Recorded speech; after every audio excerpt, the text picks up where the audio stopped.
Okay, great. So hi everyone. मैं आज बहुत ही एक्साइटेड हूँ क्योंकि आज हम डॉक्टर प्रज्ञा दया पवार के साथ बात करने वाले हैं। Just a quick introduction, she needs no introduction, but doctor Pradnya Daya Pawar is a distinguished Marathi poet, writer, columnist, professor, formerly associate professor and department head at Satish Pradhan Jnana Sadhana College. Her work, including poetry collections like Antasthan, Arpar, Light, Pranantik, confronts caste oppression and patriarchy. A prolific voice in literature, her writing spans plays, theatre, short stories, critical essays. It's been translated into over 10 languages and she has received numerous awards, including the Maharashtra Foundation Award. So I'm very, very grateful to speak with you today, Dr. Pragya. Thank you so much. Thank you ये introduction के लिए। और मुझे बहुत खुशी हो रही है आज द बॉम्बे पोएट्री क्रॉल से इस तरह से जुड़ जाने में। बहुत खुशी भी है और सम्मान भी है। और हालांकि मैं सरन्या आपको ही थैंक्स इसलिए देना चाहती हूँ कि ये सारा इसके जरिए डॉक्यूमेंटेशन होने जा रहा है ना, मुंबई का। कि जो मुंबई मतलब मुंबईसह संयुक्त महाराष्ट्राची चळवळ महाराष्ट्रात झाली आणि तेव्हाची मुंबई आणि आताची मुंबई असा एक मोठा प्रवास कसा झाला आणि काय काय उसमें बदलाव आ गए, आज हम कहाँ पहुंचे हैं, इस सब के बारे में हम जब बात करते हैं तो उसका एक डॉक्यूमेंटेशन भी हो आप कर रही हो, ये बहुत अच्छी बात है, तो मुझे बहुत खुशी है। शुक्रिया, थैंक यू सो मच। और ये जो डॉक्यूमेंटेशन का काम है, ये हम्म। एक्चुअली मेरा प्रायोरिटी है अभी। तो हम्म। पॉडकास्ट के साइड में मैं I am also trying to do digital archiving. तो जो भी पोएट्स मुझे दे रहे हैं उनके audio recordings of reading the poems Malika Ahmad Shaikh ने दिया है, आदिल जसावाला ने दिया है फ्रॉम ग्रेट। 1969। तो वो सब मैं रिकॉर्ड करके ऑनलाइन में डालने वाली हूँ। तो ये मेरा लॉन्ग टर्म प्लान है। यस। लेकिन आपने बॉम्बे के बारे में कहा था और मुझे आपको ये पूछना था, ये मेरा पहला सवाल था कि what is your relationship with Bombay from your childhood. Mumbai का जो मेरा रिलेशन है वो बहुत दिलचस्प भी है। अ, हमारे लिए तो ज्यादा है क्योंकि क्या है कि आप जानती है कि मेरी जो विरासत है, मेरी जो पूरी लेगेसी है, तो वो पूरे मूवमेंट से जुड़ी हुई है। दलित साहित्य, दलित पैंथर कह सकते हैं, तो उससे जुड़ी हुई हूँ मैं। और मेरा घर मतलब दया पवार की बेटी हूँ, पद्मश्री दया पवार की, जिसे दलित साहित्य के पायोनियर कहा जाता है। और जिन्होंने जो ऑटोबायोग्राफी लिखी बलूत, जिसका जेरी पिंटो जी ने इंग्लिश में भी उसको ट्रांसलेट किया हुआ है, और बहुत सारे फॉरेन लैंग्वेजेस में भी वो आ चुकी है बलूत।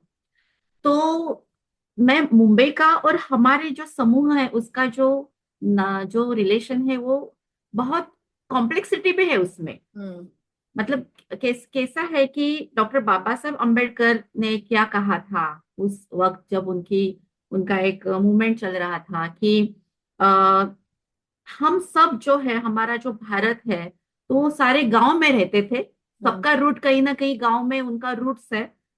लेकिन जो ग्राम रचना है भारत की, उस ग्राम रचना में हमें दिखाई देता है कि वहां कास्टिज्म की जो तीव्रता है वो बहुत रह चुकी है, सालों साल, शतकानुशतके कह सकते हैं। हाँ। तो डॉक्टर बाबा साहब आम्बेडकर ने इस सबसे बाहर निकलने का जो एक उस वक्त उन्होंने एक स्लोगन दिया कि खेड़ी सोडा, मतलब ये जो गांव है, जो छोटे छोटे ये खेड मराठी में कहते हैं कि खेडी सोडा आणि शहराकडे चला। हम्म। क्योंकि शहर ये दलितों के लिए, वंचितों के लिए, जो पिछड़ी हुई जो जनजातियां हैं, हम्म। जिन्हें फेंका गया है, इस सारे सिस्टम से बाहर कर दिया, दरकिनार कर दिया गया है। तो उनमें एक खुद का चेहरा या खुद का जो स्व सम्मान या स्व समष्टि सम्मान की जो बात है, खुद के समष्टि की सम्मान की जो बात है, वो बात तो गांव में नहीं हो सकती है। तो इसलिए खेडी सोडा आणि शहराकडे चला। क्योंकि हम्म। हमारी जो कास्ट सिस्टम है, उस कास्ट सिस्टम में हम जो काम करते हैं वो व्यवसाय बदलने का ये नहीं है। मतलब गावकुसाच्या बाहेर, मराठी में हम कहते हैं कि गांव गांव का जो सीमा रेखा है उसके बाहर ही दलितों ने रहना है। तो बाबा साहब अम्बेडकर ने जाति मुक्ति के लिए जितने जितने अलग अलग प्रारूप दिए, सामने रखे भारत में, तो उसमें ये एक एक प्रारूप ये भी रहा कि हम शहर की तरफ बढ़ना चाहिए, हम्म। क्योंकि शहर की तरफ हम जब बढ़ेंगे तभी हमें एक एक मुक्ति का द्वार मिलेगा, एक मुक्ति का दरवाजा खुल जाएगा, फ्रीडम का दरवाजा खुल जाएगा। तो जैसे हम मेरे सारे पूर्वज आए, मतलब मेरे पिताजी की जो मतलब मेरी जो आजी है, वो आजी यहाँ आई, जिन्होंने कावा खाना में काम किया, गिरनी में काम किया, मिलों में काम किया, मतलब ऐसे भी काम किए कि भाई जो रास्ते पर का जो कचरा है, कागज है, वो उठाने का काम किया। तो इस तरह से वो आते आते म्हणजे ये सगळ्या जणी आले आणि त्यांनी अतिशय कष्टातून आणि अतिशय मोठ्या श्रमातून त्यांनी एक स्वतःची एक ओळख निर्माण केली। तो इसलिए मुंबई से जो मेरा जो रिश्ता है, वो रिश्ता जैसे कि हमें एक आइडेंटिटी दी, एक पहचान दी मुंबई ने। हाँ, कि जिन्हें जिन्हें जिन्हें फेंक दिया गया था, वो हम कुछ भी काम कर सकते हैं, जो मन चाहा काम कर सकते हैं। और पूरे शिक्षण के जरिए, एजुकेशन के जरिए हमने ये जो एक आइडेंटिटी हासिल की, उस तो इस इससे मुझे लगता है कि मुंबई के प्रति काफी लगाव भी रह चुका है। और सारी जो मतलब पर्यायी जो मूवमेंट्स रही, मतलब दलित पैंथर को मैं पर्यायी नहीं कहूंगी, वो प्रमुख प्रवाही कहूंगी मूवमेंट, या फिर स्त्रियों का आंदोलन हो, या दलित पैंथर का आंदोलन हो, या क्या कहें, जितनी जितने भी उस साल में, उन दिनों में, उन दशकों में जो भी आंदोलनें हुई, वो सारे जिसको पर्यायी आंदोलन जो भी रह चुके हैं, उससे मेरा बचपन निगड़ित है। मतलब मेरा बचपन उसी में गया है। तो ये सारी विरासत है मेरी, इसलिए मैं हमेशा कहती हूँ कि मेरा बहुत ग्लोरियस पास्ट रह चुका है। मुंबई में ही मैं पली बड़ी हूँ, मुंबई में ही मेरा पूरा एजुकेशन हुआ है। हम रहते थे ना, चाल में रहते थे हम, गोरेगांव में।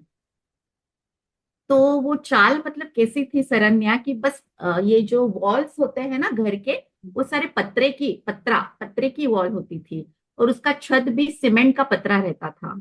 तो ये उसे बैरक्स के कहा जाता था, कि जब ब्रिटिशों ने ये सारा रचा, तो उनमें आर्मी के जो लोग थे, आर्मी में लड़ने वाले, उनके रहने के लिए वो जगह थी।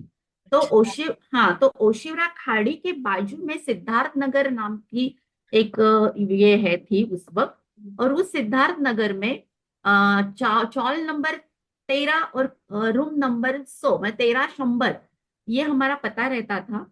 और उसमें मेरी शादी होने तक मैं वहां रह चुकी हूँ, मतलब जब शादी तय हुई तब तक हम वहां थे।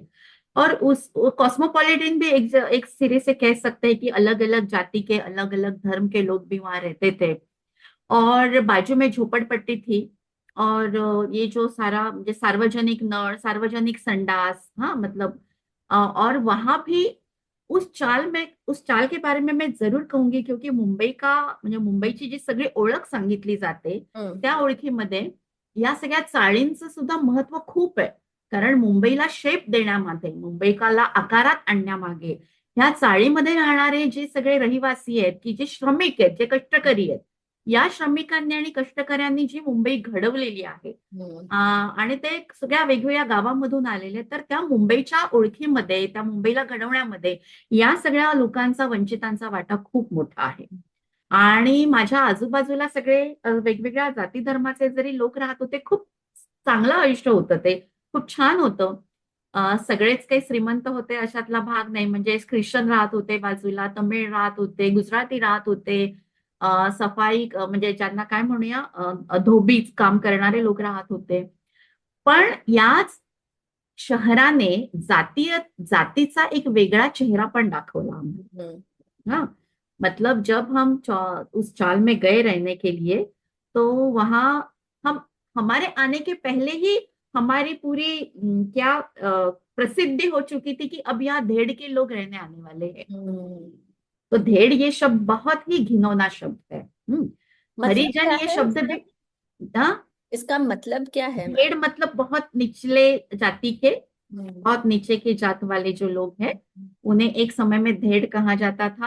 आ, आ, महात्मा गांधी ने हरिजन कहा, लेकिन हरिजन शब्द के प्रति भी बहुत सारी हमें बिल्कुल पसंद नहीं है, क्योंकि अगर हम हरि के जन है, हरि मतलब भगवान के जन है, तो बाकी किसके जन है, हमें ही क्यों हरिजन कहा जाता है? तो डॉक्टर बाबासाहेब आंबेडकर से लेकर की जो भी म्हणजे जी काही चळवळ झाली त्याच्यामध्ये हरिजन या शब्दाला पण प्रचंड विरोध झालेला आहे. हम्म, आणि बौद्ध धर्म स्वीकारला, बौद्ध धम्म स्वीकारला बाबासाहेबांच्या आता 1956 मध्ये. और एक नई शुरुआत हुई, ऐसे मैं कहूंगी कि जिस नई शुरुआत में दलित साहित्य जन्माला आलं, दलित पॅन्थर जन्माला आलं, आणि हा सगळा जो काळ त्यावेळेस सुरू होता, सगळा आंदोलनांचा काळ होता, सगळ्या ज्याला काय म्हणूया घुसळणीचा काळ होता तो. पण त्याच वेळेस जातीयता सुद्धा होती. म्हणजे असं आपल्याला म्हणू शकत नाही की शहरामध्ये आल्यानंतर काहीतरी फार काहीतरी आमूलाग्र परिवर्तन झालं आणि जात नाहीशी झाली, असं नाही. जात नाहीशी झाली कुठे की भाई हम लोकल ट्रेन में जाते तो जाति पूछ के नहीं बैठते, या फिर हम काम करते हैं वहां जाति पूछकर नहीं हम बाजू में बैठते, हम तो टिफिन भी शेयर करते हैं.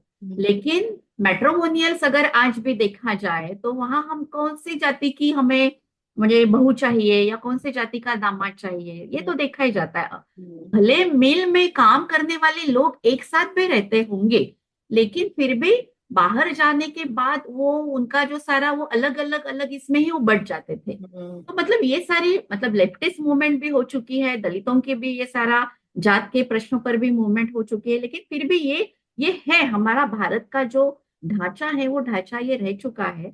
और इसलिए मैं समझती हूँ की ये सारे म्हणजे या सगळ्या चळवळीने जे भान दिलं, मतलब जो कॉन्शियसनेस दिया, जो एक सतर्कता दी, मैं खुद को ऐसे समझती हूँ कि मेरा जन्म इस जाति में हुआ है ना, तो मुझे अच्छा भी लगता है. क्यों? क्योंकि मैं जिस सोशल सामाजिक लोकेशन पर मेरा जन्म हुआ है, वहां से मैं भारत को जो देखती हूँ तब मुझे असली भारत दिखाई देता है, हम्म, उसकी सारी कॉम्प्लेक्सिटी दिखाई देती है. हाँ. अगर मैं इस मतलब, और वो जो टॉर्चरिंग है ना, वो टॉर्चरिंग मेरे पूर्वजों ने जितना सहा है उतना हमने भी सहा है. क्योंकि क्या है कि जब मैं अच्छे कपड़े पहनती हूँ, या मैं अच्छे कॉलेज में, पार्ला कॉलेज, अब उसका नाम साठे कॉलेज है पार्ले में, तो पार्ले कॉलेज में मैं मेरा पूरा ग्रेजुएशन कंप्लीट हुआ. मैं मुंबई यूनिवर्सिटी से मैंने एमए किया, मुंबई यूनिवर्सिटी से ही मैंने पीएचडी मेरी डिग्री हासिल की, फिर मैं प्रोफेसर रह चुकी हूँ. तब जब हम मी जेव्हा मराठी बोलते तेव्हा कैसे कहा जाता है कि अरे ये कहाँ की दलित, इसके तो देखो एक्सेंट, देखो कितने ब्राह्मणी, ब्राह्मणी उसके एक्सेंट है. हम्म, मतलब दलित होना क्या, मतलब दलित होना कुछ अपने चेहरे पे लिखा हुआ होता है या अपने एक्सेंट पे. मेरा अगर सारा बचपन, मेरी पूरी जिंदगी अगर मुंबई जैसे कॉस्मोपॉलिटन महानगर में गुजर चुकी है, और मेरे सारे एजुकेशन की प्रमाण भाषा में ही मैंने अगर मेरे सारी ये हासिल की है, तो मेरे एक्सेंट वैसे ही होंगे ना कि मेरे अज्जी जैसे होंगे. तो मतलब जाती के जो अलग अलग ये है ना, हमें अलग अलग जैसे वेगवेगळ्या काळामध्ये जातीचे वेगवेगळे आविष्कार दिसतात, जातीयतेचे वेगवेगळे आविष्कार दिसतात. तर ती जात नावाची गोष्ट ही तुमच्या जाणीवेत नसेल किंवा असेल, नेणिवेतनं ती गेलेली नाहीये. तर हम्म, हे सगळं घेऊन मोठं होताना मला असं वाटतं की मला माझ्या त्या सगळ्या चाळीतल्या सगळ्या आयुष्याने खूप शिकवलं.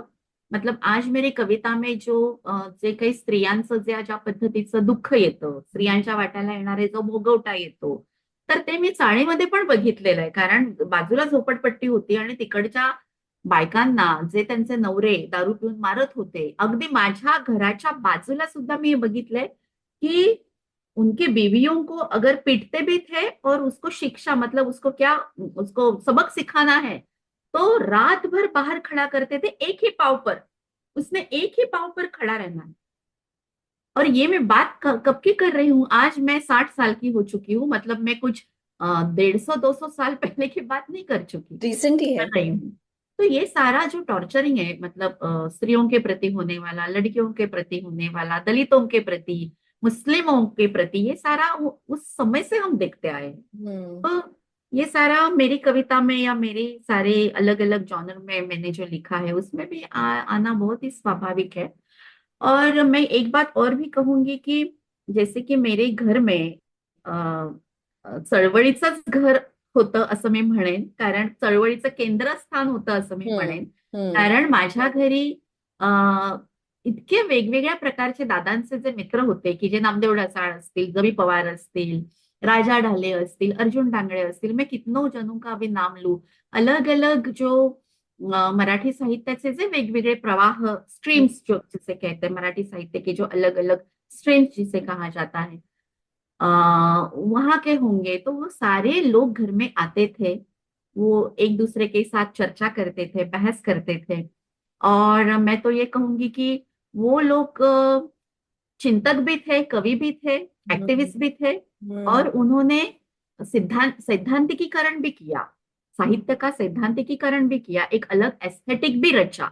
यस। क्योंकि पहली बार ऐसे हुआ मराठी साहित्य में, अगर हम मराठी साहित्य की परंपरा अगर देखते हैं, आधुनिक मराठी साहित्य की, तो हम अभी ये भी कहते हैं कि संत साहित्य है, हम्म, फिर महानुभाव साहित्य है, तो लेकिन आधुनिक परिप्रेक्ष्य में हम देखते हैं, अगर साहित्य के बारे में हम चर्चा करते हैं, तो हमें ये मानना पड़ेगा कि दलित साहित्य ने ही पूरा ये सारा साहित्य का जो मिडिल क्लास जो चेहरा है, वो चेहरा पूरा बदल डाला। लिटिल मैगजीन मूवमेंट का भी मैं जिक्र करूंगी, लेकिन लिटिल मैगजीन मूवमेंट पनप पनपी, और लिटिल मैगजीन मूवमेंट ने भी एक अच्छा, एक अलग अलग तरह से जागृति दी। हम्म, लेकिन लिटिल मैगजीन मूवमेंट होने के बावजूद दलित पैंथर की निर्मिति हुई, ये हम भूल नहीं सकते। यस, क्योंकि अगर लिटिल मैगजीन मूवमेंट ही अगर पर्याप्त रहती, तो दलित पैंथर का जन्म होने की कोई संभावना ही नहीं थी। करेक्ट। दलित पैंथर का जन्म हुआ, इसका कारण ये है कि स्वातंत्र प्राप्ति के बाद भी, हमारा देश आजाद हुआ उसके बाद भी, दलितों के प्रति, स्त्रियों के प्रति, पिछड़े जनजातियों के प्रति जो भी अत्याचार बहुत ही बढ़ा था। तो हम्म, इसलिए ये दलित पैंथर की मूवमेंट, मैं जब दलित पैंथर 1972 में ये सारा शुरू हुआ, उस वक्त मैं मतलब पहली कक्षा में पढ़ रही थी, तो इतना भी कुछ समझ में नहीं आता था मेरे। लेकिन मैं ये कहूंगी कि मेरी जो सारी समझ है, मैं जो सारा जो एक भान है, जो जागृति हुई है, वो सारा वो देख देख कर हुई है, ऐसे मैं कहूंगी। इसलिए वो मुंबई मुंबई का होना, मुंबई कर होना, मेरा सारा बचपन चॉल में गुजरना, चाळीमध्ये माझं सगळं आयुष्य जाणं, आणि हळूहळू हे सगळं भान घेऊन मोठं होणं, मला असं वाटतं की ही मुंबईशी माझं जे नातं आहे ना, ते नातं कॉम्प्लेक्स आहे असं मी म्हणते। वो प्यार का भी है, जिन्होंने हमें पहचान दी है, जिन्होंने एक मुक्ति का द्वार खोला है, उसका भी है। और मुंबई में जीना ये एक अलग ही बात है, एक अलग ही जज्बा है ये भी मैं कहूंगी। और उसी के साथ ये भी कहूंगी कि हाँ, कॉस्मोपॉलिटन की हम बहुत दुहाई देते हैं, बहुत हम आधुनिकता की दुहाई देते हैं, लेकिन शहर भी एक ऐसी चीज है कि जिसमें भारत का जो सामाजिक वास्तव है, उस सामाजिक वास्तव से कोई भी महानगर छोटा नहीं है। ये भी ये भी सिखाया है। तो जैसे मैं कहूँ ना, सरन्या, की जैसे मैं अभी लंदन गई थी, और लंदन में मैं ब्रिटिश म्यूजियम देखने गई थी। तो ब्रिटिश म्यूजियम देखते देखते जो इम्प्रेशनिस्ट पेंटर होते हैं, 19वीं सदी के, जो फ्रांस से आए हुए जो इम्प्रेशनिस्ट पेंटर, उनके जो मैंने अलग अलग पेंटिंग्स वहां देखे, और उनका जो प्रभाव, क्या कहते हैं इम्प्रेशनिस्ट को हिंदी में, प्रभाववाद कहते हैं, प्रभाववाद, उसके जो इम्प्रेशन पड़ते हैं, तो वैसे ही मेरे मुझ पर या मुझ में मुंबई के महानगर के ऐसे अलग अलग इम्प्रेशंस लेकर इम्प्रेशंस आए। मैं आज तक जीती आई हूँ। हम्म, मतलब जैसे वो इम्प्रेशंस हमें पिसारो में दिखाई देंगे, या क्लोद मोने में दिखाई देते हैं, अलग अलग इसमें चित्रकारों में, डेगास में दिखाई देते हैं। तो मैं उस वो लंदन में जब मैं ब्रिटिश म्यूजियम देख रही थी और ये सारे चित्रकारों के चित्र में देख रही थी, तो साइमल्टेनियसली मेरे भी दिमाग में, दिलो दिमाग में कुछ चल रहा था। तो अब जाके मुझे, अब हम जब बात कर रहे हैं ना, तो अब मुझे खुद को अब ये महसूस हो रहा है कि ये महानगर है ना मुंबई, ये मुझ में ऐसे हाँ, बसी हुई है। और हाँ, ये अलग अलग निकल के आता है, तो बहुत सारे इंप्रेशंस है ये मुंबई महानगर के मुझ में।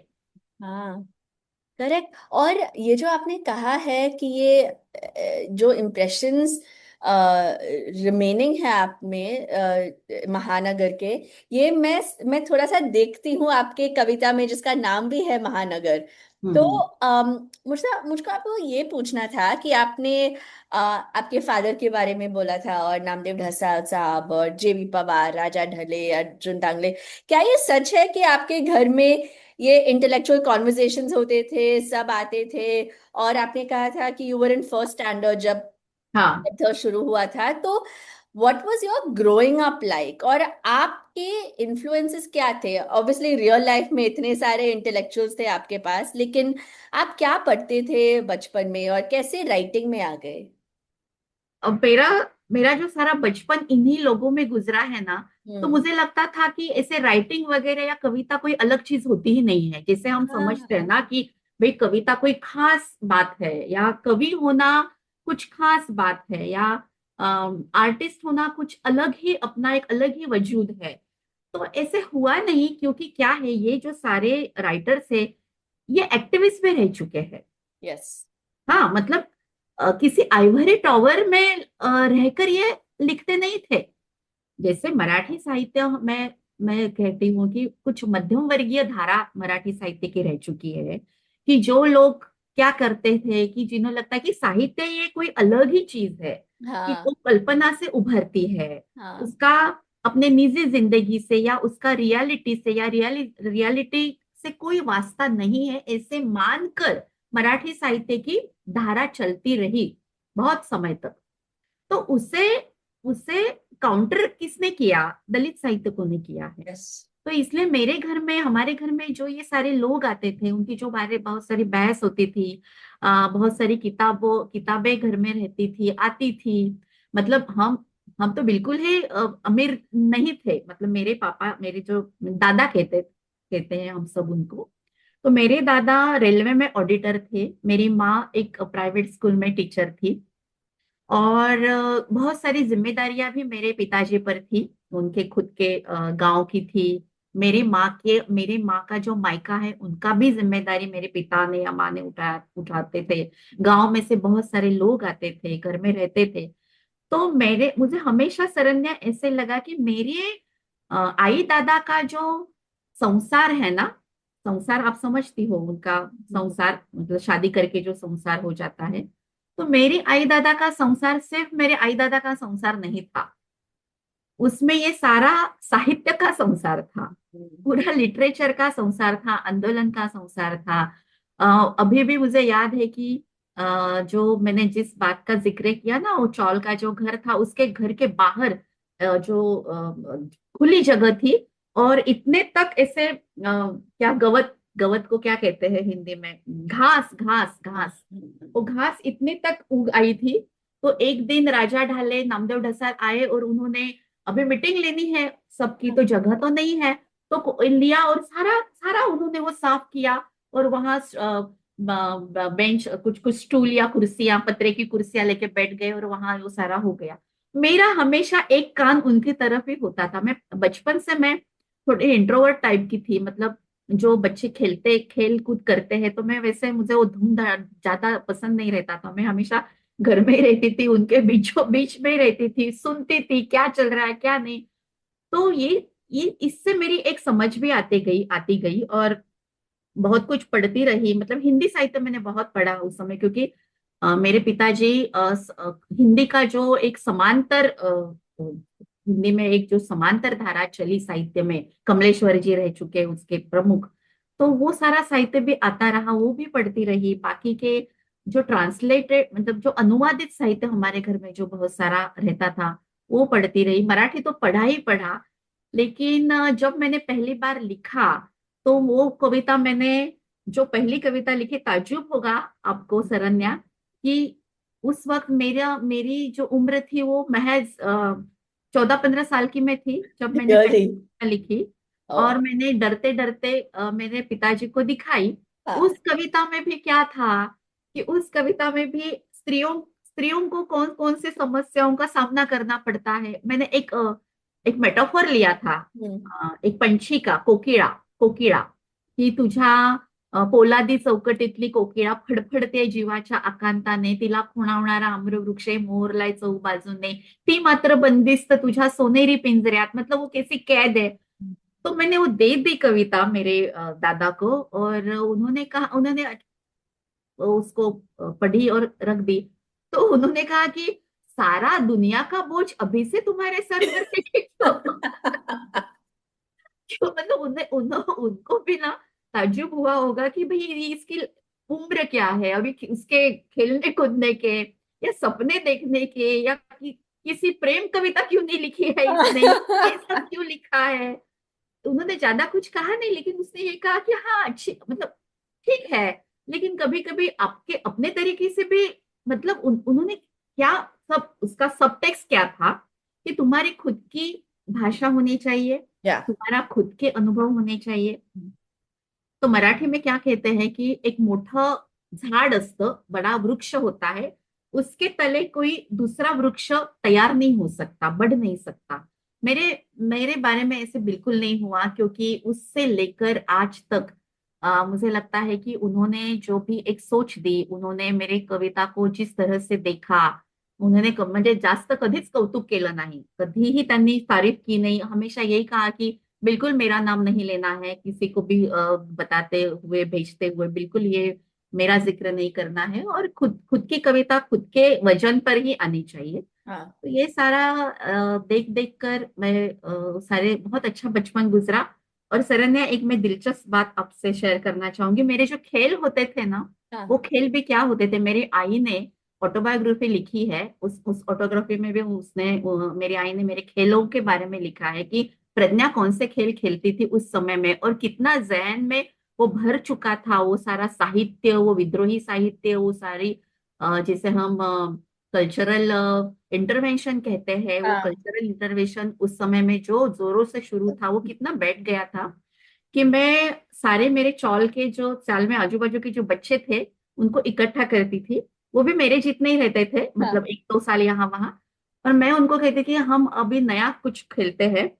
तो मैं क्या करती थी, ये सारे मेरे घर में जो किताबें होती थी उसके एक एक परिचय, मतलब एक एक कविता लेके मेरे नोटबुक में लिखती थी, उसका वो हाँ। पन्ना फाड़ती थी और हर एक को एक एक कविता देती थी। हाँ। और ये कहते थे कि चला आपण आता कवि सम्मेलन खेळूया। अरे वाह। तो मेरे सारे खेल इस तरह से थे कि मैं किसी को नामदेव, और मैं खुद को मैं नामदेव ढसाल बनूंगी, मैं अच्छा। नामदेव ओके। ढसाल, और बाकी तुम दया पवार, तुम ये, तुम वो, तुम हीरा बंसोड़े, तुम, ऐसे सारी कविताएं देती थी। और कहती थी कि देखो, क्योंकि वो छोटे बच्चे हैं, उनको तो पता ही नहीं इस कवि सम्मेलन क्या होता है, हाँ। मुझे पता है क्योंकि मैं यहाँ वहां पिताजी के साथ जाती थी। तो मैं कहती थी कि देखो, सिर्फ कविता पढ़ना नहीं है, पढ़ने के बाद वाह वाह क्या बात है, क्या बात है, ये इरशाद। भी कहना है, इरशाद कहना है, बहुत बढ़िया, बहुत। अरे वाह। तो ये सारे खेल होते थे, और वाह। बहुत अच्छा रहा, मतलब बहुत सुंदर रहा। मैं हाँ। अभी भी ये आज आज मैं मेरी उम्र के इस पड़ाव तक पहुंची हूँ, लेकिन फिर भी कोई मुझे पूछे कि भाई सबसे खूबसूरत क्या, कौन से दिन थे, या कौन सा वो टप्पा होता तुझ्या आयुष्यातला, तो मैं यही कहूंगी कि वो जो जो दिन मैंने चाल में गुजारे, हम्म। जो वहां गुजारे, तो वो बहुत अच्छे दिन थे। इट साउंड्स लाइक डॉक्टर प्रज्ञा कि आपके नस नस में कविताएं हैं। इसलिए मुझसे हाँ आपको शायद। इसलिए मुझसे आपको पूछना है कि आपकी पहली किताब जो है अंतस्थ, हम्म। आई थिंक वो पहला था ना? वो वो पहला था, 1993 में वो पब्लिश हुई थी। 1993। How did that come together? आपने कैसे डिसाइड किया कि ये कलेक्शन रेडी है, मुझे अभी पब्लिश करना है? ऍक्च्युली काय झालं की मी कविता तर लिहित होते, मतलब जब मैं कॉलेज में थी तब से कविता लिखने लगी, मतलब 14-15 साल से लिखना शुरू हुआ था। और जब मैं एमए कर रही थी ना, उस वक्त जो मराठी की जो पत्रिकाएं होती है, हम्म। महत्वपूर्ण पत्रिकाएं, अनुष्ठुप, अस्मिता दर्श, उसमें मैं कविताएं भेजती थी। और कभी भी मेरी कविता संपादक ने रिटर्न नहीं की कि उन्होंने छपी, तो उसमें कुछ शायद उनको लगा।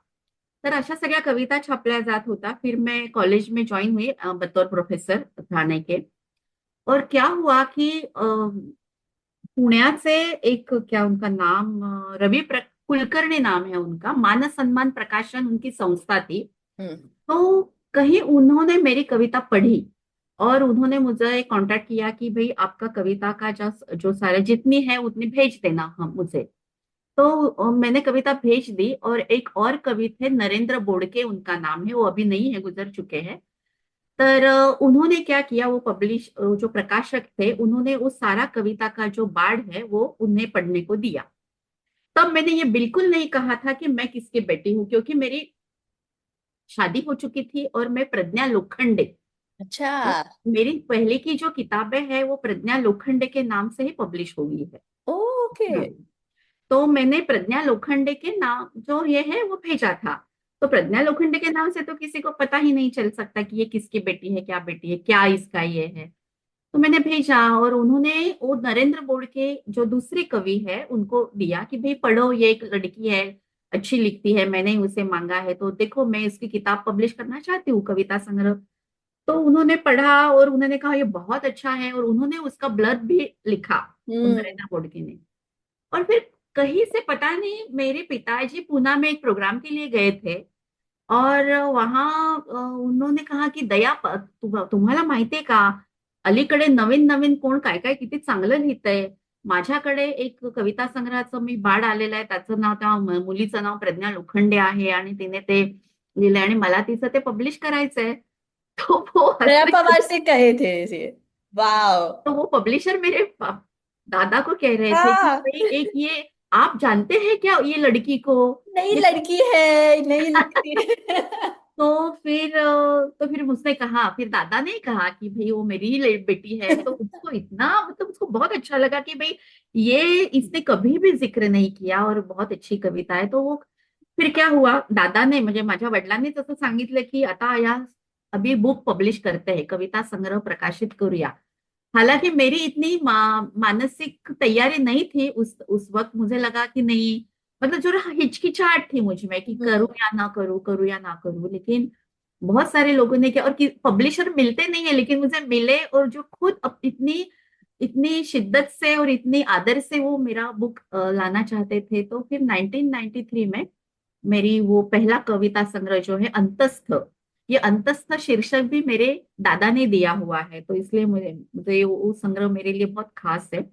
वो संग्रह पब्लिश हुआ, लेकिन उसके बाद मेरे पिताजी चल बसे, मतलब उन्होंने मेरी सिर्फ पहली किताब देखी, उसके बाद का जो ये है वो नहीं देख पाए। तो इस तरह से फिर ये सारा सिलसिला सिलसिला शुरू हुआ। मी लिहित राहिले कॉलेजमध्ये, प्राध्यापकी होतीच, फिर मैं समीक्षा के प्रति भी मुड़ी, अलग अलग कुछ कुछ फॉर्म में लिखती गई, और लिखती गई। और क्या हुआ कि दलित साहित्य में भी क्या है कि मनुवाद के खिलाफ जो जो शोध, मतलब मनुवाद के खिलाफ बहुत लिखा गया, बहुत बहुत ही तीव्रता से लिखा गया, क्योंकि वही रियलिटी है। और दलित साहित्य का जन्म जब हुआ, तब राग जाधव मराठी में एक समीक्षक है, उन्होंने बहुत अच्छी तरह से उसका वर्णन किया कि ये निळी पहाट है, निळी पहाट, पहाट झाली है, निळी पहाट झाली है। और डॉक्टर गोपाल गुरु, ये बहुत अच्छे, बहुत बड़े एकेडमिक्स में उनका बहुत बड़ा नाम है। तो उन्होंने भी क्या कहा था कि दलित साहित्य काय आहे, तर ते समाजशास्त्रीय दृष्ट्या विवेचक आहे, ते राजकीय दृष्ट्या स्फोटक आहे, आणि ते सौंदर्यशास्त्र दृष्ट्या रोचक है। तो इसका इसका मतलब क्या है कि भाई दलित लिटरेचर ये सोशियोलॉजिकली ये क्या कहते हैं हम, इल्यूमिनेटिंग है, हम्म। इल्यूमिनेटिंग है, और पॉलिटिकली सबवर्जिव है। यस। हाँ, और एस्थेटिकली वो इंटरेस्टिंग है, यस। ऐसे गोपाल गुरु ने कहा। तो हाँ। ये सब होने होने के बावजूद भी जो एक एक एक दलित समाज में जिसका जन्म हुआ है, जो मुंबई में पली बड़ी है, जिसकी विरासत में ये सारा दलित पैंथर, दलित साहित्य है। लेकिन मैं जब देखती हूँ, और ऑटोबायोग्राफी में बहुत दलित स्त्रियों की जो ऑटोबायोग्राफी आई, उसमें बहुत ये सारा बहुत तीव्रता से आया। हम्म। लेकिन फेमिनिज्म का जो एक एंगल है ना, वो जो फेमिनिज्म का एंगल वो दलित कविता में था ही नहीं। हम्म। तो एक तरफ से मैं बड़ी नम्रता से ये कहूंगी कि वो, क्योंकि दलित पेट्रार, अभी बहुत लोग कहते हैं कि पेट्रियार्की नाम की जो चीज है वो ब्राह्मणिकल पेट्रियार्की है। हाँ, और जो ब्राह्मणिकल पेट्रियार्की है वो म्हणजे ती झिरपत झिरपत सभी इसमें जा चुकी है। तो दलित पेट्रियार्की एज सच कुछ होती ही नहीं है, ऐसी भी बहस आजकल चल रही है। लेकिन मेरा ये मानना बिल्कुल नहीं है, क्योंकि जो सारा जो जो पितृसत्ता है, जो पितृसत्ता का ढांचा है, वो पितृसत्ता का ढांचा जो पिछड़े जनजातियां हैं, या जिसे हम क्या कहते हैं कि हम प्रबुद्ध होने की तरफ जा रहे हैं, हम अम्बेडकरवाद की तरफ जा रहे हैं, फिर भी ये शोषण होता है ना। मतलब दलित स्त्री का जो शोषण है, वो शोषण उसके जो दुहेरी तिहेरी है, दुहेरी तिहेरी मतलब एक स्त्री स्त्री के एक स्त्रियों का जो शोषण होता है वो तो है ही, हाँ। उसको बाहर भी लड़ना पड़ता है, और उसके घर के अंदर भी उसका शोषण होता है, कि जो पेट्रियार्कल है, हम्म। जो पेट्रियार्कल ढांचा है जो पूरे दुनिया में है, जो हमें नकार नहीं सकते उसे। यस। तो मेरी कविता में ये जो आवाज है ना, ये आवाज आई, पहली बार आई। यस। मतलब कुछ कुछ मतलब मेरी जो सीनियर जो है, जिन्हें मैं बहुत मानती हूँ, हीरा बंसोड़े जी है, जो अभी मेरे माँ से भी बड़ी है, मतलब अभी उनका 80 से भी ज्यादा उसकी उम्र है। तो उन्होंने लिखा, ज्योति लांजेवार है, वो भी बहुत, वो अभी नहीं है, उन्होंने भी लिखा। तो उनके उनके कविता में कुछ कुछ ऐसे हमें ये दिखाई देते हैं, लेकिन लेकिन मनुवाद की ओर से जो शोषण हुआ उसके बहुत सारे रूप दिखाई देते हैं या। मेरी कविता में। मी असं म्हणेन की जे एक स्त्रीवाद स्त्रीवाद, हाँ, और जो दलित भूमिनिष्ठ स्त्रीवाद जिसे कहते हैं, हम्म। उसका मेरी कविता में जो आवाज है या जो मेटाफॉर है, वो बहुत तीव्रता से और बहुत पावरफुली आए हैं। से मैं नहीं कह रही, मैं मेरी कविता के बारे में कहना मुझे बड़ा अटपटा सा लगता है, लेकिन सच शायद है। इस वजह से थोड़ा मेरी कविता ज्यादातर लोगों में गई, उसका यस। सराहना हुआ, उसकी बहुत सराहना सराहना हुई, और बहुत सारे लैंग्वेजेस में भी उसका ट्रांसलेशन हो चुका, और फिर मैं धीरे धीरे लिखती गई, ऐसे कह सकते हैं। और आपने जो कहा है कि आपके पोएम्स विमेन के एक्सपीरियंस के बारे में बात करते हैं, दलित वुमेन के एक्सपीरियंसेस के बारे में इन दिस सिटी। मैंने आपका एक बुक पढ़ा है जिसमें आपका मेन कैरेक्टर जो है विठा भाई भाव मिठाबाई भाऊ मांगणार। नारायण गांवकर, मुझे बहुत बहुत पसंद आया। But hmm. I am very interested कि आपने इनके बारे में क्यों डिसाइड किया कि इनके बारे में एक बुक लेंथ पोएम लिखना है मुझे। एक्चुअली क्या हुआ कि मैं अपने रूट्स क्या होते हैं, अब हर कोई भी जो म्हणजे कुठला पण कलावंत असेल, कुठलाही लेखक असेल, लेखिका असेल, वो अपने रूट्स खोजते हैं। हम्म। अपने रूट्स कहाँ कहाँ से हम्म। आए हैं, हम कहाँ हैं, कहाँ थे, अब हम कहाँ आ चुके हैं। हम्म। तो जब मैंने मेरे पिताजी का मेरे दादा का ये पढ़ा बलूत, यस। हाँ, तो उसमें जिसे क्या कहते हैं, mother of all Dalit autobiographies, yes. Baluta का ऐसा बलूत के बारे में कहा गया है। तो उसमें ना एक ऐसा जिक्र था कि मेरे दादा के जो दादा थे, मतलब उनके हम्म। जो पिताजी थे, और उनके जो भाई थे, उनके घर में ना तमाशा तमाशा या ऑफ तमाशा, कोर्स। फोक, महाराष्ट्र का तमाशा या फोक आर्ट, तो वो उनके घर में वो सारे आर्टिस्ट रुकते थे आके। और मेरे दादा के घर में उनके पिताजी के जो रिलेटिव्स थे, उसमें बतौर आर्टिस्ट कांड नाम का एक इंस्ट्रूमेंटल वाद्य रहता है, वो बजाते थे। तो तमाशा और सारा फोक कल्चर, फोक आर्ट, वो हमारे घर में था ही। और एक सेइंग है सरन्या मराठी में, कि बामणा घरी लिवणं, कुणब्या घरी दाणं, आणि मांगा महारा घरी गाणं। हम्म। तो इसका मतलब क्या है कि जो ब्राह्मण है उनके घर में क्या है, विद्या है, मतलब लिखता है, शिक्षा है, एजुकेशन है, उन्होंने अपने ही इसमें रखा हुआ है, इतने सालों साल तो है उनके पास।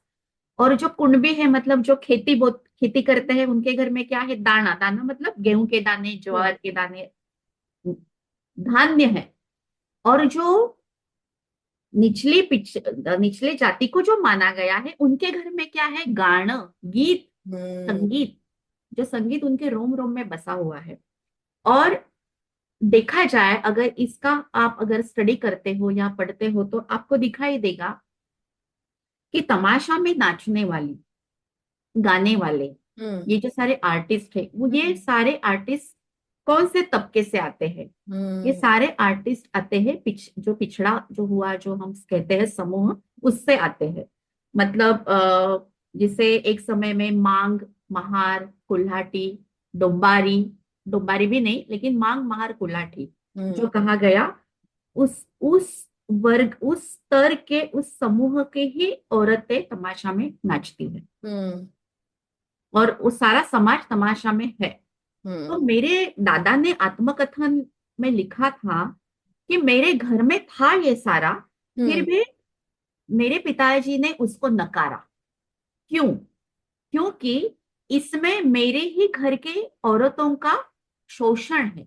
हम्म। शोषण है, एक तरफ से वो कला है, लेकिन दूसरी तरफ से इसी जाति की ही स्त्रियां स्त्रियां वहां पर परफॉर्मेंस देती है ना। ब्राह्मण से तो परफॉर्मेंस नहीं करती तमाशा के फड़ पर आके। अभी इन इन वर्गों ने वो सारा फोक कल्चर और फोक आर्ट हाईजैक किया हुआ है, वो बात हाँ। अलग। उन्होंने हाईजैक भी किया, और टाटा थिएटर, एनसीपी में तो 5-5 हजार के टिकट लाके बेचते, कमर्शलाइज हो गया। कमर्शियलाइज हो गया। लेकिन जो ये पूरी जो ये जो औरतें हैं जिन्होंने पूरा सारा अपना पूरी लाइफ दे दी इसके लिए, हम्म। हम्म। और गरीबी के बावजूद पूरा स्ट्रगल किया उन्होंने, हम्म। तो ये सारा कहाँ गए ये सारे? तो मैंने जब मेरे रूट्स कहाँ हैं? मेरी कौन नायिकाएं हो सकती है? मेरी कौन नायिकाएं हो सकती है कि जैसे मेरी नायिका, कि जिसे मैं देखती हूँ कि और मुझे उसे देखकर लगता है कि मुझे ताकत मिलती है, तो मेरी Yeah. नायिका सावित्रीबाई फुले हो सकती है, मुक्ता मांग हो सकती है, रमाबाई अंबेडकर हो सकती है। तो ये तो है ही, इन्होंने तो बहुत कुछ लिखा है, लेकिन ये मेरी नायिका क्यों नहीं हो सकती? ऐसे में से मेरे मन में ऐसे सारे सवालात उमड़े। और मैंने बोलूँ तो जब पढ़ा तो क्या होता है कि हमारा हमारा जो शिक्षण है ना, हमारा जो एजुकेशन, वो भी हमें मध्यम वर्गीय बना देता है। हम्म। वो भी हमें मिडिल क्लास नॉर्म्स की तरफ ढकेलता है। हम्म।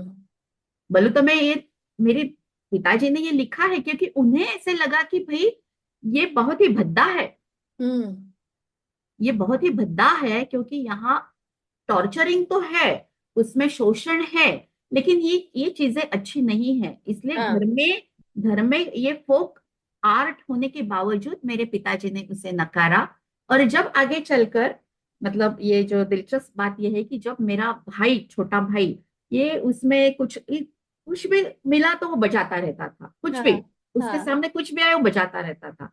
तो फिर मेरे पिताजी ने कहा कि देखो ये कैसे आता है, खून में मतलब आ जाता है उस तरीके से। जैसे ही पतरे की कुर्सी मिली वो बजाने लगा, कुछ भी पेन मिला बजाने लगा उसको। तो ये सारा तो उसको उनको भी वो ध्यान में आया है, आता था। तो ये सब पढ़ते पढ़ते मैं गई, और क्या हुआ कि जब मैंने विठाबाई को मैंने एक बार भी देख, जब मैंने ये कविता लिखी, एक बार भी मैंने मैंने मेरी उनसे मुलाकात नहीं हुई। ओ। मैं एक बार भी उनसे नहीं मिली मिली लेकिन वो बहुत आगे चलकर मिली, वो भी बात मैं बताऊंगी। तो मुझे ऐसे लगा कि जो जो जिन स्त्रियों ने ये सारा किया हुआ है, और जिन्होंने ये सारा टॉर्चर झेला हुआ है, और जिन्होंने मनोरंजन भी किया, ये सारी कला उन्होंने म्हणजे ही सगळी कला त्यांनी जपली। हम्म। आणि भाकरी आणि लावणी, उन्होंने भाकरी और लावणी, भागते। इसमें याच्यामध्ये फारकत करता न येण्याची विवशता त्यांच्या वाट्याला जरी आलेली असली, तरी देखो इतना इजी नहीं है कि सारा कुटुंब कबीला, ये 40-40 लोगों का कबीला चलाते थे ये औरतें। मतलब ये त्यांचं जे करतेपण आहे, तो वो जो करतापण आहे, हे करतेपण ये कभी भी हमारे हिस्ट्री में लिखा नहीं गया है। हाँ। ये कभी भी हमारे हिस्ट्री में आया नहीं। उनका जो सारा उनका जो कलावंतपन है, उनका जो स्ट्रगल है, उनका जो टॉर्चरिंग है, उन्होंने जो दुख झेले हैं, वो कभी भी नहीं आए, वो हिस्ट्री से डिलीट कर दिया गया। यस। मतलब जैसे सारे श्रमिकों का, सारे कष्टकरियों का, सारे दलितों का, सारे आदिवासियों का जो सारा श्रम है, वो सारे जैसे हमारे भारतीय इतिहास से दरकिनार कर दिए गए, वैसे ही जो पिछड़े जनजातियों के जो जी कला है, जिनकी जो कला है, उस कला के जो परफॉर्मर है उनको भी दरकिनार कर दिया गया। हम्म। तो जब मैं ये सोचने लगी, ढूंढने लगी और नीचे नीचे खोजती गई, तो मुझे लगा कि मैं, और ये हो गया, मतलब ऑटोमेटिकली ऐसे हो गया कि एक छोटा सा क्या कहते हैं, एक छोटा सा टुकड़ा मैंने लिखा, एक छोटा एक पेज लिखा। मुझे हाँ। लगा कि बस हो गई मेरी कविता। फिर उसके बाद मुझे पता चला कि नहीं, ये हुई नहीं है अब तक पूरी, वो जहन में घूम रही है। और फिर वो जहन में ऐसे घूमती गई, और फिर वो थोड़ा दीर्घ कविता हो गई, और फिर उसका किताब भी छप चुकी। मेरे पिताजी के गुजर जाने के बाद हमने दया पवार प्रतिष्ठान के जरिए अलग अलग लोगों को क्या अवार्ड्स देने शुरू करे उनके स्मृति में। तो एक गोरेगांव में ही एक प्रोग्राम हुआ, उस प्रोग्राम में हमने विठाबाई को इनवाइट किया था। ओ वाह। और विठाबाई बहुत बीमार थी उस वक्त, और काड़ू बाड़ू तमाशा में काड़ू बाड़ू का भी बहुत बड़ा नाम है। अगर आप महाराष्ट्र का फोक जो अगर देखेंगे तो काड़ू बाड़ूंचा तमाशा, तो उन्हें भी हमने इनवाइट किया था, गोरेगांव में वो प्रोग्राम हुआ। तो उस वक्त विठाबाई को हमने पुरस्कार दिया था, दया पवार पुरस्कार। तो उस वक्त विठाबाई आई थी और वो बहुत बीमार थी उस वक्त। मैंने मैंने कविता लिख चुकी थी मैं पूरी। और उस कविता संग्रह का प्रकाशन होने जा रहा था, और मेरी बहुत इच्छा थी कि विठाबाई के हाथों से उस किताब का प्रकाशन समारंभ हो। लेकिन वो फिर गुजर गई उसी दौरान, और फिर वो नहीं हुआ। तो इस तरह से ये मैं तो कहूँ एक तरह से कहूँ क्या कि ये जो कविता है ना, एक ओड है, ओड, या ओडी, ओड है। या हाँ। तो ये लॉन्गिश पोएम जो लिखी है ना, तो ये मुझे लगता है कि ये ट्रिब्यूट है उनको मैंने एक ट्रिब्यूट के तौर से मैं देखती हूँ। और इन्होंने जो स्ट्रगल किया है ना, कि ये मैंने किसी ने लिखा है इस कविता के बारे में कि this poem is an ode to Vithabai and it also explores tradition and the life struggles of Vithabai. या The tragedy is the life of Vithabai was not just her personal tragedy, but the consequences of the caste system, the class system and yes patriarchy. तो ऐसे किसी ने लिखा है, तो ये बहुत मैं एक छोटा सा उसका ये जरूर पढ़ना चाहूंगी आपके यस साथ। प्लीज। और इसका भी इंग्लिश में भी अनुवाद होने जा रहा है, ये इंग्लिश में ओ भी। लवली, कौन करने वाले हैं ये किया हुआ है, अभी हो चुका। डॉक्टर माया पंडित जो है, माया हाँ पंडित, ऑफ कोर्स ऑफ हाँ, कोर्स। उन्होंने किया हुआ। और ये किताब अभी देखिए मेरे सामने है, और इसका जो प्रीफेस है वो भी उन्होंने ही लिखा है, बहुत हाँ बढ़िया। मेरे मेरे पास ये सेम किताब है हाँ। हाँ। तो इसका एक छोटा सा ये है, मैं पढ़ के दिखाती हूँ अभी आपको कि शुरू का ही जो है वो, आर पार लई प्राणांतिक ऐसे इसका शीर्षक है। हम्म। तो इथं कुणीच नाही विमुक्त, कोई भी फ्री नहीं है. इथं कुणीच नाही विमुक्त, ने तुझं तर घुंगराच्या वेदनेशी सख्ख नातं. 9 महिने 9 दिवस थेट चामडीच्या पिशवीतूनच आणलीस कातीव सुरांची आग काळजात, ने थिरकणारी बेदरकार वीज पावलात. छबीदार सुरत गुलपरी गेंद दोन उरी, नयनाची खोचली सुरी जखम केली पुरी. विठाबाई ही शोकांतिका नाही फक्त तुझी. हम्म। विठाबाई ही शोकांतिका नाही फक्त तुझी. बामणा घरी लिवणं, कुणब्या घरी दाणं, आणि आपल्याच बिरादरीच्या रक्तात वाहतंय गाणं. तू नतमस्तक झालीस या बिन उजेडाच्या सावलीला, उतरंडीची माया बांधलीस पदराच्या गाठीला. गणगवळण वग लावणी, गणगवळण वग लावणी, बतावणी रंगबाजीचा लोळ. कनातीच्या गुडूप अंधारात कितीदा विझवलास लसलस यातनेचा कल्लोळ. डफ कांड ढोलकी संबळ तुणतुण्याच्या संसाराला, गळ्यातल्या काळ्या पोती इतक्या निष्ठेनं साथ केलीस आयुष्यभर अदाकारीला. अदा, अदा अस्खलित विकारांची, अदा मनबाजिंद्या मिठीदिठीची. छीन भिन केलीस तू अभिजात वारुळ, तुझ्या रांगड्या रासवट मातीचा दरवळ चहूकड. विठाबाई, विठाबाई, तुझ्या थकल्या भागल्या सुरकुतल्या देहानं एकदा ये परत तमाशाच्या फडावर. आता झडून जाऊ दे अखेरचाच कलगीतुरा, काय हाय मागणं जरा इच्चार की बंद्या रुपायाला. एकदा, एकदा तरी म्हण गाणं तुझ्या, फक्त तुझ्या जिनगानीचं, वाहत्या साकळत्या नात्याचं, तुझ्या भोगवट्याचं, दुखल्या खुपल्याचं, तुझ्या आदी अंताचं. एकदाच कर मायेबाय ठसकेबाज अदाकारी, एकदाच कर मायबाय ठसकेबाज अदाकारी. जिते जागती बाईपासून सुरू होऊन बाईपणात संपणारी, विठाबाई भाऊ मांग नारायणगाव करणीची, विठाबाई भाऊ मांग नारायणगाव करणीची। ब्यूटिफुल। सरन्य में विठाबाई को मेरी कल्चरल माँ, मतलब एक जैविक माँ होती है जिन्होंने हमें जन्म दिया है, मेरी माँ हीरा पवार। और विठाबाई को मैं मेरी सांस्कृतिक आई कहती हूँ, हाँ। कि जिन्होंने एक मेरा मुझे एक बहुत अलग ये दिया, एक नजरिया ही दिया इस सारे इनकी इनकी तरफ देखने का। एक अलग ही मतलब आज भी मैं विठाबाई को। और हाँ, एक बात मैं कहना चाहूंगी कि विठाबाई पर मैंने ये जब कविता लिखी तो मुझे ना मुझे बहुत टिका भी झेलनी पड़ी। मतलब हम्म। क्रिटिक क्रिटिक तो अलग अलग तरीके से होते हैं, और हाँ। क्रिटिक तो होना ही चाहिए, क्योंकि क्रिटिक ही हम लेखकों को आगे भी लेके जाते हैं, कुछ क्या कम हम्म। है क्या ज्यादा है। तो मैं मेरे पर जो टीका होती है उसके बारे में मैं इतनी भी ओवर सेंसिटिव नहीं हूँ, लेकिन ये जो टीका हुई वो इस तरह से हुई कि एक तमाशा में नाचने वाली औरत हम्म। क्या प्रज्ञा दया पवार जैसे अंबेडकरवादी कवयित्री की नायिका कैसे हो सकती है। तो हम्म। किस किस को झेलना पड़ता है, मतलब किस किस के सिचुएशंस को या सवालों को आ, हमें क्या करना पड़ता है, ये मैं भूल रही हूँ। हम्म। हाँ, मतलब मिडिल क्लास मेंटालिटी या बुर्जवा मेंटालिटी या ब्राह्मणिकल मेंटालिटी ही कह सकते हैं, क्योंकि विठाबाई को हम कम कुछ अच्छी बाई नहीं है, अच्छी औरत नहीं है, वो तो तमाशा में नाचने वाली है ऐसे समझना। हम्म। ऐसे मतलब किसी को नीचा समझना, किसी को ऊपरा समझना, ये जो नॉर्म्स है ये कहाँ से आते हैं।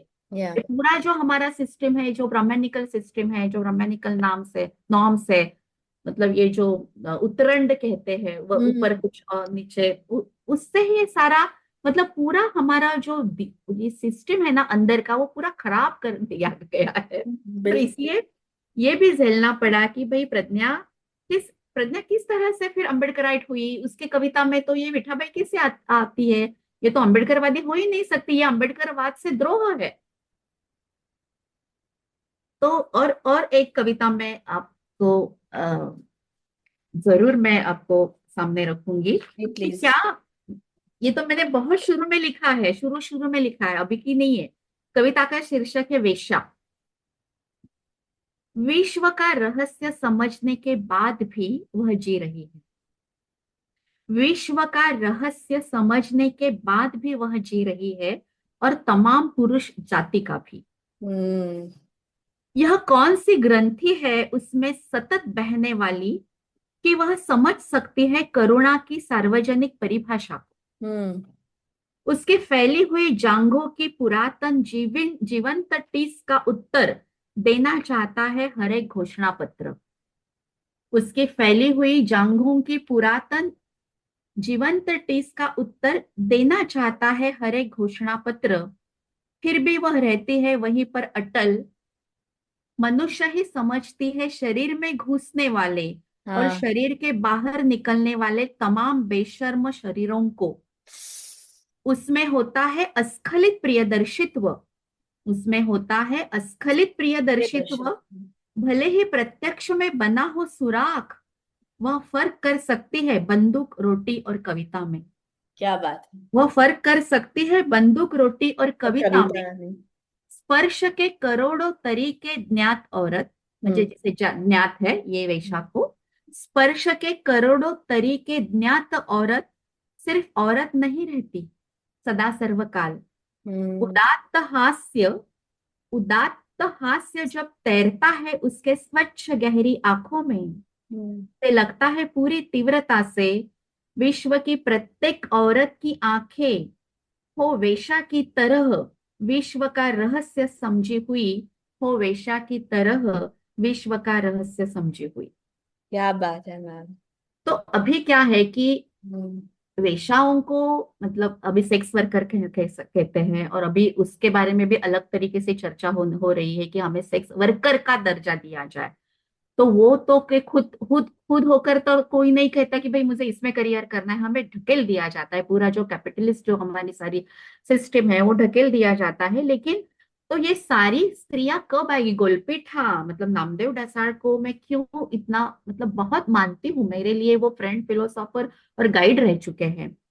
और मेरा सौभाग्य ये शब्द मुझे बिल्कुल पसंद नहीं, क्योंकि उसमें भाग्य आ जाता है। भाग्य मतलब हिंदू की जो सारी टर्मिनोलॉजी है, लेकिन फिर भी मैं उसका एक शेड ये कहने के लिए कहती हूँ कि मेरा ये खुद का बहुत ये अच्छा ये रहा कि मेरी कविता मैं जब भी लिखी और मैंने जिसको पढ़ा के दिखाई वो मल्लिका दीदी है। और मल्लिका दीदी मतलब मैं उनके दीदी कहती हूँ, मल्लिका हाँ। अमर शेख है और नामदेव अंकल है। वाह। तो उन्होंने गोलपेठा में उन्होंने अंडरवर्ल्ड मतलब क्या, यस। अधोविश्व, यस। अधोविश्व को पूरे मराठी साहित्य के फलक पर, पृष्ठभूमि पर कौन लेके आया? दलित साहित्य ही लेके आए ना। हाँ। तो और ये पहला कवि है शायद, ये भारत का या विश्व का भी पहला कवि हो सकता है नामदेव रसाल, कि जिन्होंने वेश्याओं का मोर्चा निकाला हम्म। उस समय में। शरण्या, उस समय में। अभी आज हम वेश्याओं के प्रति, सेक्स वर्कर के प्रति उनके जायज हक के बारे में आज हम बात करते हैं, लेकिन उस दौरान, उस हम्म। जमाने में ये एक कवि ही था, एक कवि ही है कि जिन्होंने ये मोर्चा निकाला उनके हक के प्रति। तो इसलिए ये सब जब मैं मतलब मैं जब ये सारा पढ़ती हूँ और देखा भी है ना, नामदेव काका को बहुत करीब से देखा है, सबको देखा है, तो मैं कैसी उसी ऐसी कविता लिखूं? मेरी कविता तो आगे ही जाएगी ना, इसके आगे ही जाएगी, है ना? ये मैं ये सारा। लिख रही हूँ हम्म। क्योंकि ये बहुत इंटरेस्टिंग है। मैं मुझे नहीं मालूम था कि ढसाल साहब ने मोर्चा रखा था सेक्स वर्कर्स के लिए। हाँ। अरे आप अगर नामदेव डसाल के बारे में आपको जो भी जानना है आप जरूर पूछे कभी भी क्योंकि उनका घर ना, मेरा मतलब उनका घर, उनका मेरा जो दूसरा घर है वो नामदेव अंकल का घर रहा है। वाह। मल्लिका दीदी से मेरी मतलब बहुत, हमें अब आज रोज ही बात, मतलब रोज ऐसे नहीं कह सकते, लेकिन कंटिन्यू हमारा डायलॉग रह चुका है। तो मुझे लगता है कि ये सारा जब हम देखते हैं, पढ़ते हैं, सुनते हैं, तो आप दुनिया को अलग ही नजर से देखते हैं ना। हम्म। मैम, आपने कहा था कि ग्रोइंग अप आप ये बहुत इंटरेस्टिंग रिसर्च पॉइंट है जो अंबेडकर ने कहा था कि ये शहर जो है ये वर्किंग क्लास ने बनाया है, दलितों ने बनाया है। और आपने बहुत कुछ देखा होगा। आपने टेक्सटाइल मिल्स देखा है, उसका 1982-83 के एंडिंग भी देखा है। Datta Samant, Narayan Surve, Dalit Panthers, little magazine movement, magazines like Chakravyuh, Rawa. आपने इतना कुछ देखा है बॉम्बे में और इतना बदलाव भी देखा है from the hmm. 92 rights, 93 bomb blast, और फिर लिबरलाइजेशन के बाद और ये सब जो ग्लास स्काईस्क्रेपर्स आ रहे हैं। क्या आपको लगता है कि आज भी ये एक वर्किंग क्लास शहर है, ये एक इंक्लूसिव शहर है सारे कास्ट के लिए, या इज इट हैपनिंग कि एक्चुअली आजकल कास्ट डिवाइड और भी बढ़ रहा है और क्लास डिवाइड? शरण्या, मैं ऐसे कहूंगी कि मतलब उस वक्त भी जात के प्रति या मतलब मुस्लिमों के प्रति या पिछड़े जातों के प्रति ये था, लेकिन फिर भी वो क्या कहूँ की म्हणजे ते खूप तीव्रतेने इतकं नव्हतं, होतं काही काळामध्ये होतं मुंबईमध्ये।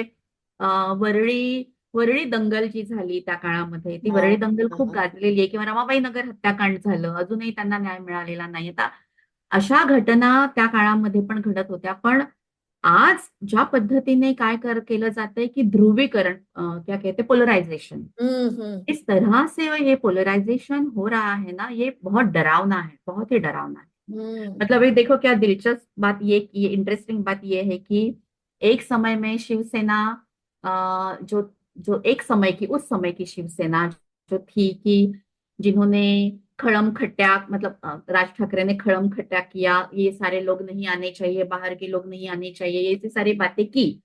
आज आज उद्धव ठाकरे जी की जो शिवसेना है वो शिवसेना बीजेपी के खिलाफ में खड़ी है। देखो कैसे हो रहा है मतलब। तो मुझे लगता है कि ये सारा जो पोलराइजेशन है, ये पोलराइजेशन इतना बड़ा है, और विकास के भी जो हमारा प्रारूप है ना, ये विकास का प्रारूप भी कौन सा विकास है? ये अभी मुलुंड में जो हुआ कि कोई तो एक उत्तर प्रदेश से कोई आया था एक सरपंच, और वो उनका पूरा स्लैब का स्लैब गिर गया और वो खत्म हो चुके हैं उसमें अभी। हाँ हाँ हाँ, देखा मैंने। हाँ। हम्म। फिर हमारे लोकल ट्रेन्स में कोई जाता है आता है, किसी को धक्का लगा तो बाहर निकाल के उन्हें मार दिया। तो ये सारा जो ये जो हिंसा है ना, ये हिंसा ये दिन पर दिन बढणे म्हणजे दिवसेंदिवस वाढणारी ही जी हिंसा आहे, मला असं वाटतं की ही हिंसा ही या सगळ्या पोलरायझेशन मधून, आणि ह्यांना जे करायचं, मी सच में कहूँ क्या की इनको म्हणजे हा आत्ताचं जे शासन आहे ना, ते शासन हे पूर्णपणे यांना हिंदू अ, राष्ट्रवादाचं मॉडेल यांच्या समोर आहे। या। और इसका जो ये है टेक्स्ट है, वो टेक्स्ट पूरा आरएसएस ने जो भी लिखा है, उनकी जो पॉलिसी है, उनकी जो वैल्यूज है, वैल्यूज कहे कि नहीं, ये भी ये है। तो तब तक वो थोड़ा ये थे, लेकिन अभी जब 2014 से जब ये आए हैं, तब हमें लगता है कि धीरे धीरे धीरे ये इतना उन्होंने मतलब पहिले थोडा किया, मग नंतर पुढे वाढवलं, आणि हे आता इतकं वाढलेलं आहे ना की बाबरी से लेकर दादरी तक ये इतना बढ़ा। मतलब दहशतवाद हा काही फक्त उरी ते उरण एवढाच नसतो।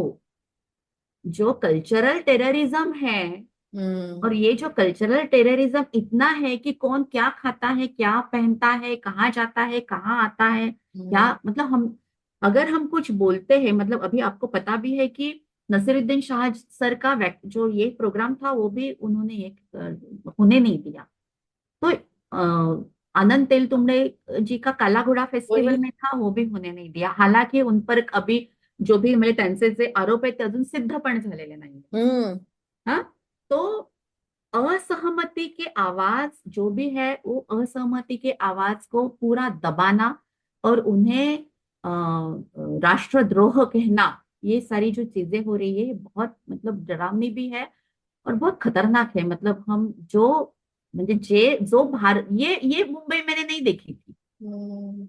इस मुंबई को मैंने नहीं देखा था, और मुझे लगता है कि ये दिन ब दिन बढ़ता जा रहा है और इसके बारे में, लेकिन ये सक्सेस नहीं मिलने वाला, ये भी मैं समझती हूँ। मतलब या। इनका जो क्योंकि लोग बोलते हैं, बावजूद बावजूद उनके जान पर जोखिम है, फिर भी लोग बोलते हैं।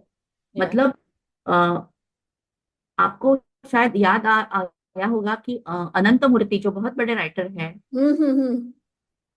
उन्होंने एक प्रोग्राम है कि मैं इस सारे इस ये जो चल रहा है उसके खिलाफ में हूँ, ऐसे एक उन्होंने एक पार्टी गले में डालकर वो बैठे थे एक प्रोग्राम में। ओ। वो गुजर गए तो उसके उनके गुजरने के बाद मिठाई बांटी ये लोगों ने, हिंदुत्ववादी लोगों ने मिठाई बांटी। हॉरिबल। हुचंगी प्रसाद नाम के, हाँ, हुचंगी प्रसाद नाम के एक राइटर है कर्नाटक में।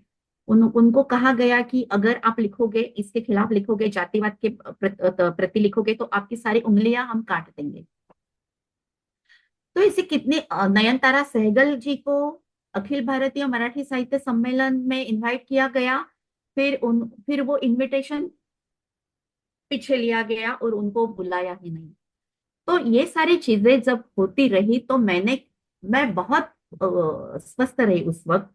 और मैं ये जो घटना है, मतलब 2015 ची ही गोष्ट हाँ आहे, हाँ। की ज्या 2015 मध्ये तिकडे साहित्य अकादमी मिळालेल्या लेखकांनी हम्म।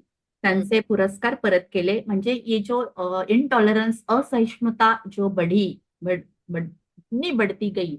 तो मोहम्मद अखलाक हो या मोहसिन हो, जो पूना में जो हुआ, बहुत सारी मैं अभी दे सकती हूँ अभी। मानसारे, कालबुर्गी, बिल्कुल बिल्कुल। और गौरी ये इनका लंकेश। तो हुआ ही, मतलब गौरी लंकेश है, पानसरे जी है, कलबुर्गी जी है, हमारे जिन्हें हम ये कहते हैं अन्ना कहते हैं, ये सारे लोगों को नरेंद्र दाभोलकर जी है, ये तो हो ही रहा था और उसी समय में ये भी हो रहा था।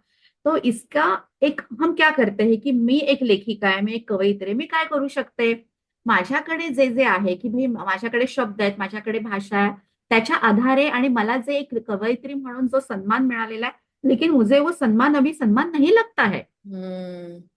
जिस कविता के प्रति आपने मुझे सम्मानित किया है, वो सम्मान ही नहीं है, जबकि मेरे जैसे बड़े सारे लोगों को आप खत्म कर रहे हो।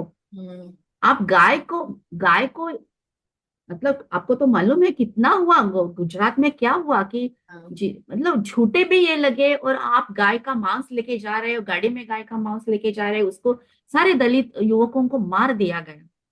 तो ये सारी जो मतलब वहां से लेकर हाथरस तक हम देखते आए, मणिपुर तक देखते आए हैं, तो ये सारी चीजें होती रही। तो उस वक्त मुझे लगा कि मैं क्या कर सकती हूँ, तो मैंने सोचा, और मैंने ये जो बाकी के जो लोग जो बहुत बड़े लेखक रह चुके हैं उन्होंने पुरस्कार वापस किया, तो मुझे भी लगा कि चलो ये जो एक जो अभियान चला है, ये जो चळवळ सुरू झालेली आहे, त्याच्यात मी एक माझा पण एक आवाज मिसळते आणि एक छोटी सी कृति में करते। हम्म। और उस वक्त मैंने कुछ लोगों से बात भी की कि भाई मैं ऐसे करना चाहती हूँ, आप मेरे साथ हो क्या। शायद उस वक्त का माहौल इतना ये नहीं था, लेकिन जब मैंने ये कृति की, जब मैंने ये किया और मैंने सोशल मीडिया में डाला, तो और पता पूरा महाराष्ट्र में ये इस बात को लेकर चर्चा हुई। और फिर मेरे साथ मुझे बहुत खुशी है कि मेरे साथ मराठी के 10-12 जो राइटर्स है, एक्टिविस्ट है, पब्लिशर्स है, वो भी मेरे साथ जुड़ जुड़ गए। और हमने उस वक्त भी फडणवीस ही थे महाराष्ट्र के, ये वहां जाकर हमने मंत्रालय में चेक चेक भी दिया मैंने, मेरा मतलब हम्म। हर लोग हमें, इतना ट्रोलिंग हुआ, मतलब हिंदुत्ववादी लोगों ने इतना ट्रोल, और मैंने शुरुआत की, मतलब पहला कदम मैंने उठाया महाराष्ट्र में, तो इसलिए उनके टारगेट, उनके हिट लिस्ट पर मैं थी। आप थे। तो इतना उन्होंने ट्रोलिंग किया कि आपको पैसा पाकिस्तान से मिलता है, अमेरिका से मिलता है, आप किस घर में रहती हो, वो घर भी शायद कांग्रेस, मतलब हमें क्या कहा गया, कांग्रेसी, सिक्युलर, पुरोगामी, पुरोगामी एक वर्ड है, तो हम्म। पुरोगामी, सिक्युलर, सेक्युलर का सिक्युलर, सेक्युलर। कांग्रेसी। क्योंकि हम अभी इसी शासन में क्यों बोल रहे हैं, हम कांग्रेस जब सत्ता में थी तब क्यों नहीं बोले, अरे हम उस वक्त भी बोले ना। हाँ। जब खैरलान जी का जो घटना घटी घटी तब हम मंत्रालय में गए ना, मंत्रालय की छठी मंजिल पे जाके हमने आवाज लगाई, हम रास्ते पर उतर आए, जेल में गए, हमारी सारी जो सहेलियां हैं, हमारी जो सारी कॉमरेड्स हैं, हमारे जो सारे काम करने वाले वो सब गए जेल में। तो तभी भी हमने आवाज उठाई, अभी भी हम आवाज उठाई उठाई रहे हैं। तो उस वक्त वो सारा पुरस्कार दिया गया, तो मुझे लगता है की हर पण करत राहायला पाहिजे, आणि मला असं वाटत नाही की हे सगळं होईल। ज्या पद्धतीने भारतामध्ये हे सगळं सुरू झालेलं आहे ना, तो भारत आता म्हणजे खूप मोठी किंमत मोजली, हा एक दुसरं स्वातंत्र्य युद्ध छेडण्याची गरज आहे असं मला वाटतं। आई थिंक आणि सो टू। हा, तरच हे काहीतरी म्हणजे संविधानाशी छेडछाड करणं। और सारी जो संस्थाएं है ना, सारी संस्थाएं उन्होंने अपने ईडी ईडी रहने दो, क्या मैं अभी क्या कुछ ना कहूँ, क्या कुछ कहूँ, इतना सारा यादीच है। या और भी चल रहा है। अभी तो यूजीसी का इतना बड़ा यूजीसी का चल रहा है, मतलब झगड़ा आए चल रहा दिन है। ये चलता रहता है।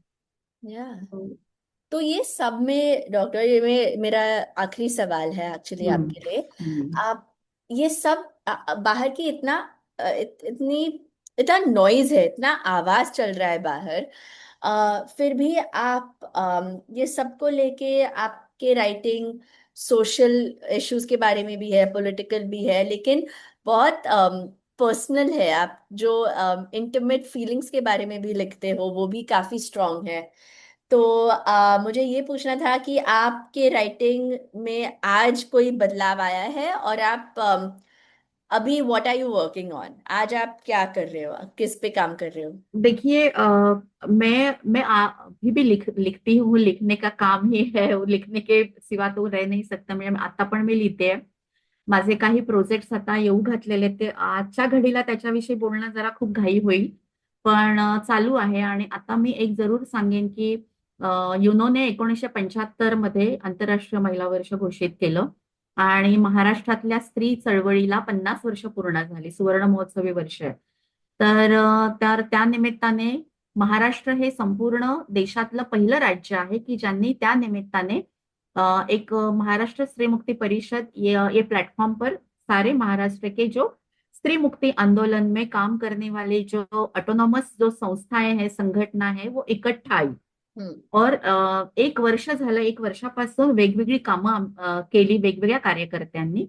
आणि त्याच्यामध्ये मनुस्मृति नको, संविधान हवं, मतलब मनुस्मृति नहीं चाहिए, क्योंकि मनुस्मृति का आज भी वो लोग ये कर रहे हैं, तो मनुस्मृति नको, संविधान चाहिए, और जो पब्लिक स्पेसेस है उसका सेफ्टी ऑडिट कितना है उसका सेफ्टी ऑडिट किया गया, तो बहुत चला। ऑनलाइन कुछ प्रोग्राम चले, ऑफलाइन चले। 1 साल मैंने इसमें काम किया। वाह। ये 2024 से लेके 2025 तक दिसंबर में मुंबई में बहुत बड़ा अधिवेशन हुआ, हम्म। यशवंतराव चव्हाण सेंटर में। और उसके कोर कमेटी में मैं काम कर रही थी, तो वाह। 1 साल वहां काम किया। अभी दूसरे जगह अंबेडकरी स्त्री संगठन भी खड़ा रह रहा है, उसके भी कोर कमेटी में मैं हूँ, उसका भी काम चल रहा है। तो मतलब हमारी एक बहुत बुजुर्ग लेखिका है, उर्मिला पवार, मेरी ऑफ माँ की, कोर्स। हाँ तो आप तो जानती होगी।